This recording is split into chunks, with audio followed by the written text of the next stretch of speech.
ربنا ظلمنا أنفسنا وإن لم تغفر لنا وترحمنا لنكونن من الخاسرين رب العالمين এই লাখ মানুষের দোয়া কবুল করো আল্লাহ তাআলা।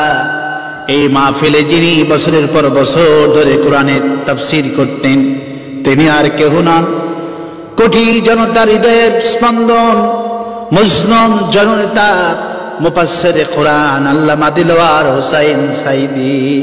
আল্লাহ তাআলা এই মজলুম পরিবারের উপরে তোমার খাস রহমত নাজিল করো।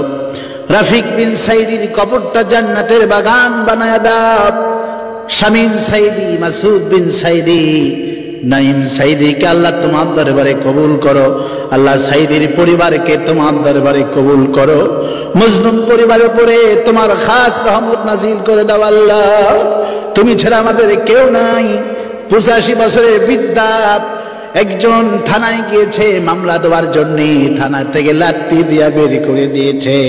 আল্লাহ গো তুমি ছাড়া আমাদের কেউ নাই। আনতা মাওলানা ফানসুরনা আলাল কওমিল কাফিরিন। আল্লাহ কাফেরদের উপর তুমি বিজয় দান করো আল্লাহ। আগামীর বাংলাদেশকে কোরআনের বাংলাদেশ বানায় দাও আল্লাহ তাআলা। রব্বানা তাকাব্বাল মিন্না ইন্নাকা আনতাস সামিউল আলিম ওয়া তুব আলাইনা ইন্নাকা আনতাত তাওয়াবুর রহিম। সুবহানা রাব্বিকা রাব্বিল ইজ্জাতি আম্মা ইয়াসিফুন ওয়া সালামুন আলাল মুরসালিন والحمد لله رب العالمين واجعل آخر كلامنا عند الموت لا إله إلا الله محمد رسول الله.